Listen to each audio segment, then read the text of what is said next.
Hi guys, it's Sherry. I hope that you're having a fantastic day. Y'all, let's do some more fun, simple, but practical paper crafting. Stay tuned.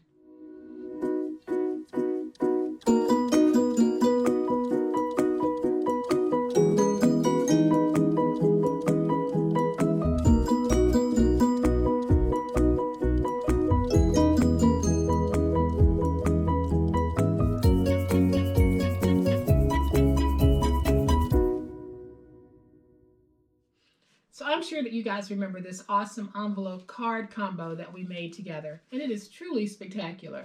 So simple to make, but so gorgeous. And guys, I can see something like this being used as the wedding invitation, the baby shower invitation, the bridal shower invitation, the invitation for a special anniversary. This is just so stinking cute and so versatile. And this really could be that keepsake special invitation that you give to guests of honor, such as your grandparents or someone who has supported you throughout your life, and you want to make sure that they don't get the same invitation as everyone else. Something like this would be perfect. And of course, if you're going to give something like this, you need to present it in something equally as beautiful. And so that is what we're going to be making in this very quick video today. We're going to be making a holder that is just as special as the envelope card combo, and this really is a keepsake.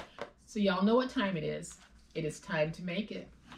All right, y'all, so to make our box, we're going to need to start with a piece that measures 11 by 14.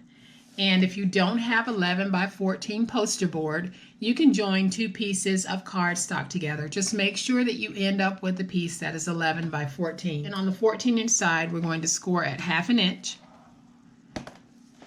at 1 1/4, at 7 1/4, and at 8. Made it to the 11-inch side, we're going to score at 3/4 inch. Go down as far as you can. Then when you're unable to go anymore, just take your paper, flip it like that, go back to 3/4 inch, score until you meet that first score. So that's 3/4 inch. Then we'll make one at 9 1/2 and one at 10 1/4. So I'll flip it, go to 9 1/2 until I meet that first 9 1/2, and then I'll go to 10 1/4 until I meet that first 10 1/4. And so now we're just going to fold and burnish all of our scores. So once we've folded and burnished all of our score marks, we're going to have a row here at the bottom, then we'll have a double row. That's the top. So here's what we need to do. We need to remove one corner piece from the bottom and then the two pieces from the top corner. So I'll go ahead and do that right now. And we're going to remove these as well.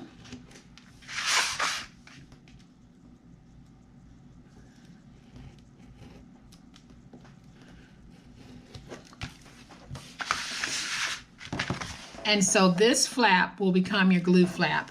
We're going to go along the bottom here and we're going to free our tabs. And I'm just going to do a slight angle in on those tabs like that, and then we'll do the same thing here. So I'll just angle in. Now I'll rotate it to this end, and we're going to do the same thing here, but this time we need to go up to the second score mark. So I'll go up to that second score mark and free up my tabs.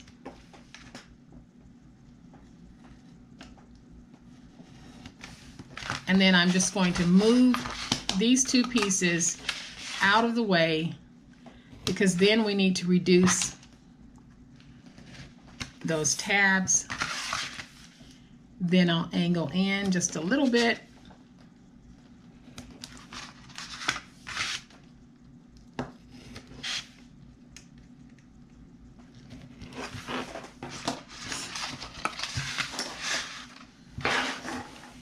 And now your box should look like this.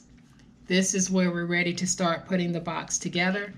But before we do, we're going to fold in one of these top panels. Now this is the glue flap, so this is the back of your box.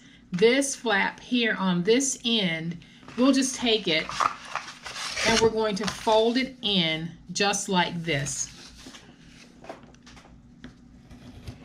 You can remove it all together if you want, but I like how it gives my box just a little bit of stability. So now I'm just going to take my tape runner, just run some tape and fold that over.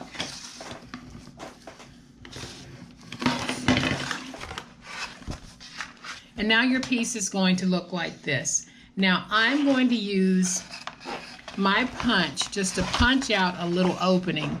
You don't have to. If you don't have this punch, it's fine if your box does not have a punched opening, but I am just going to go ahead and notch out just a little bit. Didn't notch out a whole lot. So then I have 2 pieces of decorative cardstock measuring 8 1/4 by 5 1/4, and we are just going to place those down on the box. And I think I want that to be the front. So I am just going to place it down just like that.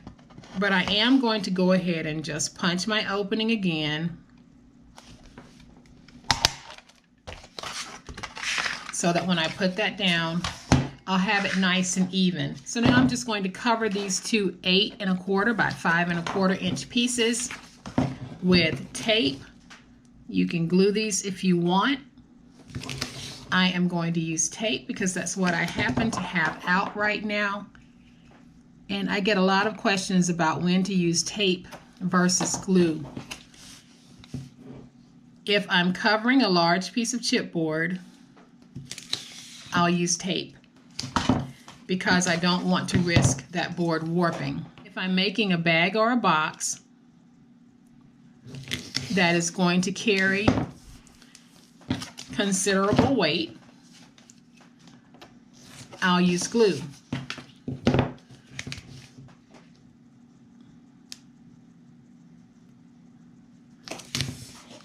And for everything else, you can pretty much use either or.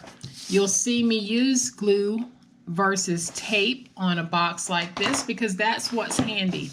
Otherwise, I tend to use either or if I don't have to worry about that project warping or the project needs to be strong, strong, strong because it's going to carry weight.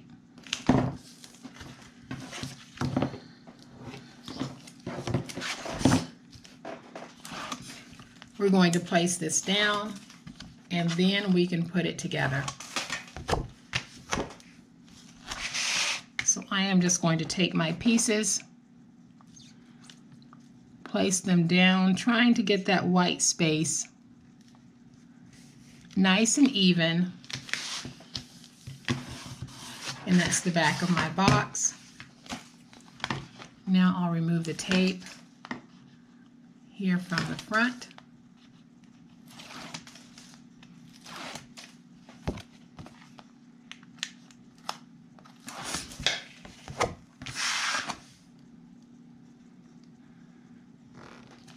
And then we'll put that piece down right there. Now we have our beautiful box that we can actually put together.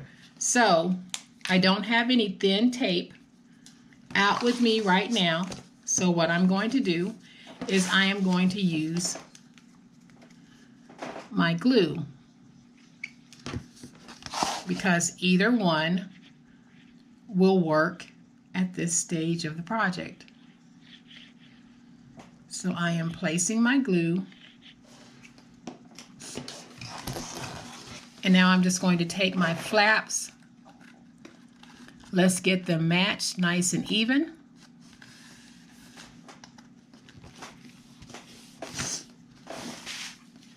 And then once you have them matched, you'll notice that you have a nice flat fold box.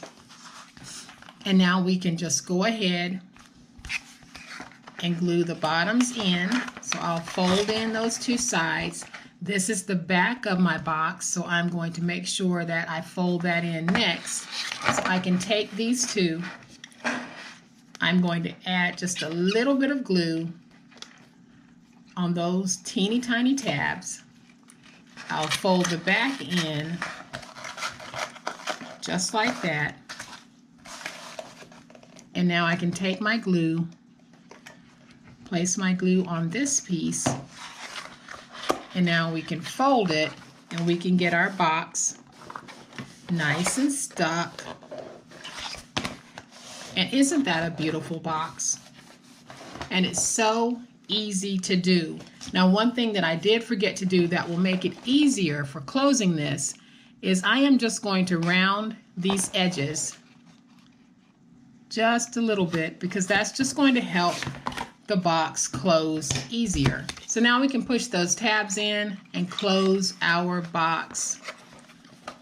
And how sweet is that box? That is just beautiful. And all it takes is some decorative paper. We really don't have to do anything to this box if we don't want to, because the paper is gorgeous all by itself. And so now we have our sweet little box to go along with our card. And we have the sweet little box from the first one to go along with our card. I'm not going to dress up this box because I'm going to let this beautiful paper just speak for itself, because that really is all these boxes need. Using poster board or joining two pieces of cardstock together to create a custom box is all that it takes. And these boxes are super versatile. So even though I made them to hold these chunky cards that have embellishments on them, this is interchangeable for so many other things that you might need a nice little box for.